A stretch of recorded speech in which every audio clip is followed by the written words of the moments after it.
Assalamualaikum warahmatullahi wabarakatuh dan selamat sejahtera. Baiklah, pada hari ini kita akan mulakan perbincangan soalan latihan dalam kita punya modul kuning. Kita punya modul kuning. Okay. So, kita mulakan dengan soalan ni. Okay, soalan 14 perkara 152 Perlembagaan Persekutuan Tanah Melayu 1957 telah memperuntukkan kedudukan bahasa Melayu sebagai bahasa kebangsaan. Soalan dia senaraikan. Kalau cikgu boleh senaraikan 3 langkah yang boleh diambil. 3 langkah yang diambil, bukan boleh diambil, yang diambil oleh kerajaan untuk memartabatkan bahasa Melayu sebagai bahasa kebangsaan. Okey, so bahasa Melayu telah diangkat sebagai bahasa kebangsaan. Okey, jadi dalam jawapan awak jangan lagi awak letakkan mengangkat bahasa Melayu sebagai bahasa kebangsaan. Sebab soalan dah bagi tahu tapi bagaimana kerajaan sekarang ni, apa langkah yang diambil untuk memartabatkan bahasa Melayu yang telah diangkat sebagai bahasa kebangsaan? Jadi kata kerja senaraikan merujuk kepada beri sahaja, tidak perlu ada huraian. Okey. Jadi kita lihat contoh kawan awak ni, cikgu tengok adalah antara contoh jawapan yang bagus. Okey, dia kata langkah yang diambil oleh kerajaan untuk memartabatkan bahasa Melayu sebagai bahasa kebangsaan ialah, okey, macam biasa cikgu tekankan pada awak, ini adalah respon kata tugas. Okey. Respon kata tugas.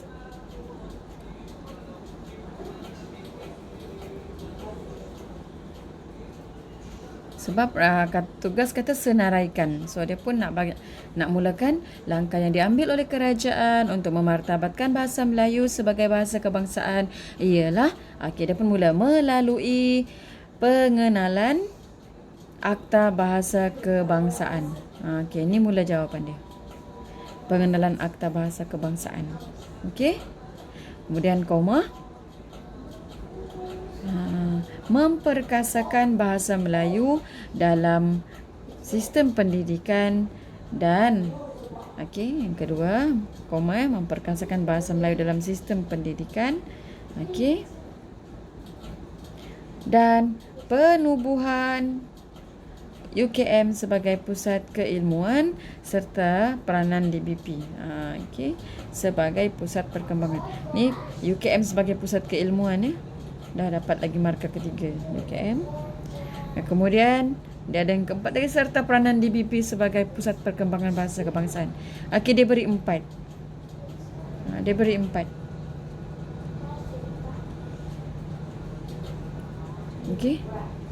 Dia beri akta, kemudian sistem pendidikan, kemudian UKM, penubuhan UKM dan juga penubuhan DBP. Ada 4 Jadi markah kita adalah maksimum 3 markah. So dia dapat markah penuh. Dapat 3/3. Alright. Baik, itu cara menjawab untuk soalan yang pertama, senaraikan. Baik, mari kita pergi kepada soalan B. Jelaskan peranan DBP, Dewan Bahasa dan Pustaka, dalam mengukuhkan perkembangan bahasa Melayu sebagai bahasa kebangsaan. Sekarang ni, tadi dekat atas dia minta apa langkah-langkah. So antara langkah-langkah tu termasuk juga penubuhan DBP. Alright, so yang B ini dia tanya pula apakah peranan DBP dalam mengukuhkan perkembangan bahasa Melayu. Jadi jika kita perhatikan di sini, markahnya adalah 3 markah. Okey, bila 3 markah, kita lihat di sini soalan dia jelaskan. Soalan dia ialah jelaskan. Bila jelaskan, cikgu dah beritahu pada awak, dia memerlukan huraian dan contoh. Jadi jelaskan peranan Dewan Bahasa dan Pustaka. Jangan pergi tempat lain, fokus pada DBP dalam mengukuhkan perkembangan bahasa Melayu sebagai bahasa kebangsaan.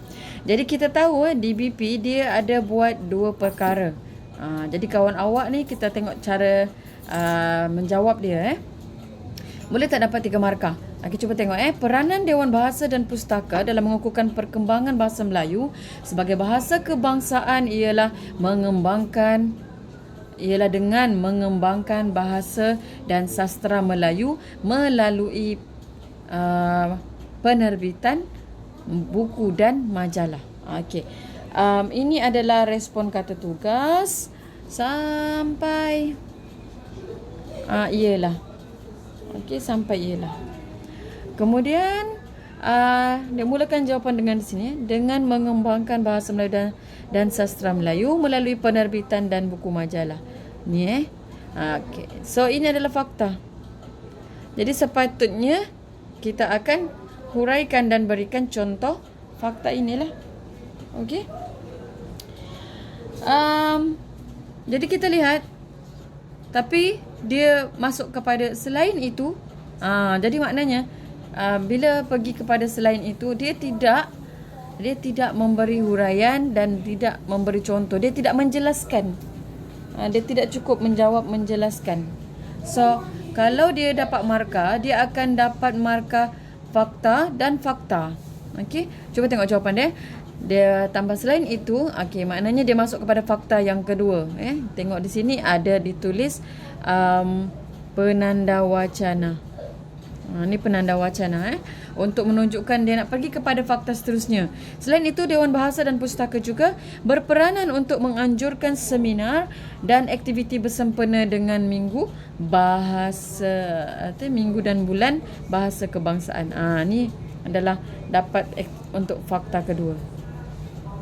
Fakta kedua. Ini fakta pertama. So, markah dia adalah 2 sahaja. Jika kita lihat, markah yang diperoleh adalah 2 sahaja. Sini dan sini. Alright. Jadi bagaimana kita sepatutnya boleh dapat nak dapat 3 markah ni? Jadi pelajar boleh letakkan huraian.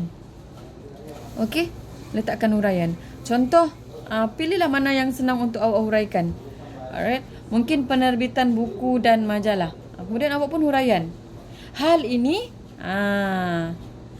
ataupun melalui penerbitan buku dan majalah, Dewan Bahasa dan Pustaka boleh mengembangkan bahasa dan sastra. Yes, sebenarnya dia telah meletakkan huraian dulu, baru dia baru dia bagi fakta. Okay.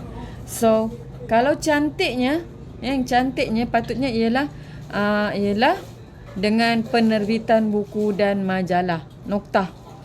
Okey, penerbitan buku dan majalah.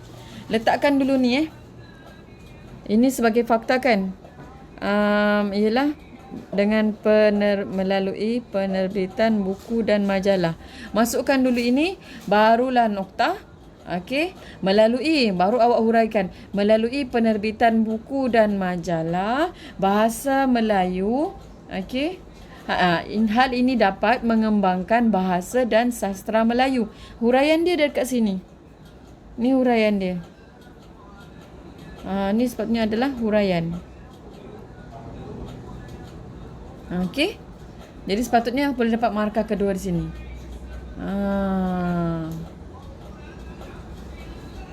Okey. Jadi sepatutnya dia boleh dapat markah huraian di sini. Alright. Okey, selain itu baru bolehlah bagi contoh. Contohnya penerbitan majalah apa? Okey. Awak mungkin boleh beri contoh apakah mungkin penerbitan buku-buku novel. Contohnya penerbitan buku-buku novel, buku-buku puisi. Nampak tak? So di kat situ peranan dia tu awak terus ada fakta hurai contoh. Okey. Kita beri contoh untuk yang pertama ni. Okey, fakta yang pertama, penerbitan buku dan majalah. Huraian dia, okey, penerbitan buku dan majalah dapat mengembangkan bahasa dan sastra Melayu. Contohnya cikgu letak bawah ni. Okey. Kita pilih warna biru.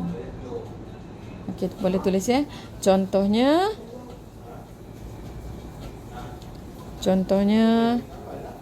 penerbitan novel, cerpen dan buku puisi. Nampak? Okey. So dekat situ pun dah dapat 1 markah. Tak perlu pergi kepada fakta yang kedua kerana awak telah menjelaskan fakta yang pertama. Kalau awak tak dapat beri contoh, awak boleh guna macam kawan awak ni, dia ada 2. Selain itu, Dewan Bahasa dan Pustaka juga menganjurkan seminar dan aktiviti sempena bulan kebangsaan.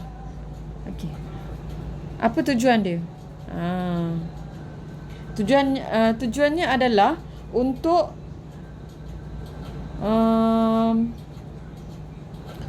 memupuk perpaduan dalam kalangan masyarakat dengan menggunakan bahasa Melayu. Okey. Inilah perlukan huraian. Okey, ini awak boleh tambah huraian. Okey, boleh tambah huraian. So tadi kalau awak tak beri contoh so fakta pertama, fakta kedua, kemudian fakta pertama dengan huraian. Fakta pertama dengan huraian plus huraian dapat 2 markah. Kemudian ini fakta yang kedua, awak tambah lagi dengan huraian, dia dapat lagi 2 markah. So 4 markah maksimum. So awak boleh dapat markah penuh 3. Okey. Jadi sebenarnya dekat sini kawan awak dah tulis boleh dapat 3 markah sebenarnya. Kerana dia mulakan dengan huraian, fakta, kemudian fakta. Okey. Tapi penyusunan tu cikgu harap boleh dibaiki pada masa akan datang. Okey. Terus saja beri. Okey, terus saja beri dia punya fakta, barulah awak huraikan apa kepentingan itu. Kepentingan mereka buat penerbitan buku kepada mengukuhkan perkembangan bahasa Melayu. Okey? Cikgu harap awak faham dekat sini. Okey, baik, mari kita pergi kepada soalan yang C.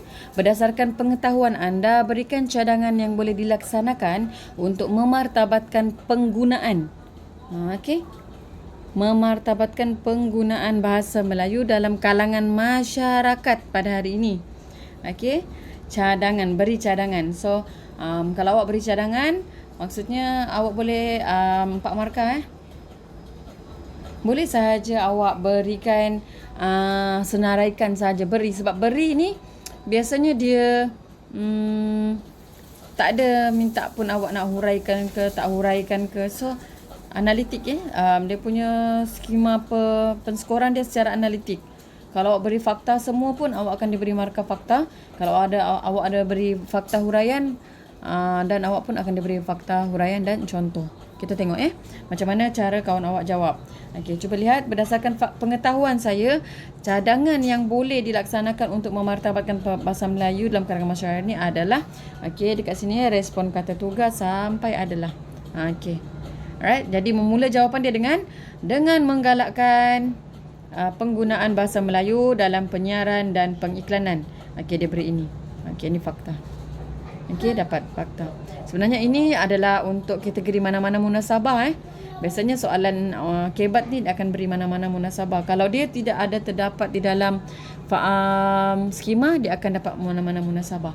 So ini boleh diterima pakai menggalakkan penggunaan bahasa Melayu dalam penyiaran dan pengiklanan, akan dapat 1 markah kat sini. Cuba tengok dia tak ada huraian tapi dia terus bagi contoh. Boleh tak ada masalah. Awak nak bagi fakta huraian ataupun fakta contoh. So sebagai contoh, sajak syair daripada karyawan-karyawan boleh disiarkan. Maksudnya dalam penyiaran bolehlah diselitkan sajak syair, ataupun awak bolehlah beri contoh contohnya dalam penyiaran dan pengiklanan sepatutnya digalakkan menggunakan bahasa Melayu yang baik, bahasa Melayu yang baku bukan menggunakan bahasa rojak ataupun bahasa rojak ni bahasa Melayu campur bahasa Inggeris. Jadi tak boleh macam tu. Jadi sepatutnya galakkan penggunaan bahasa Melayu baku ataupun bahasa Melayu yang betul lah. Jadi ini sebenarnya boleh juga diterima. Okey, kemudian dia beralih kepada perenggan kedua dan menggunakan penanda wacana selain itu. Okey, bagus. Menunjukkan dia masuk kepada cadangan dia yang kedua. Cadangan lain yang boleh dilaksanakan ialah menggalakkan pertandingan pidato dengan memperkayakan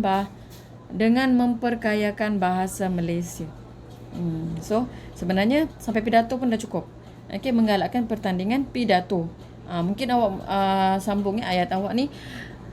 Menggalakkan pertandingan pidato di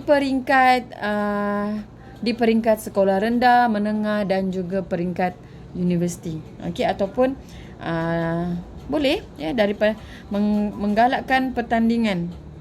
Bukan menggalakkan, mengadakan pertandingan pidato di peringkat sekolah rendah sehingga pengajian tinggi. Letak macam tu.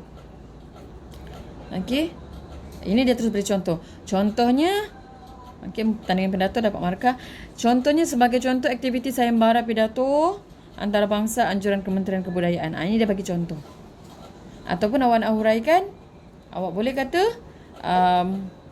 hal ini dapat menggalakkan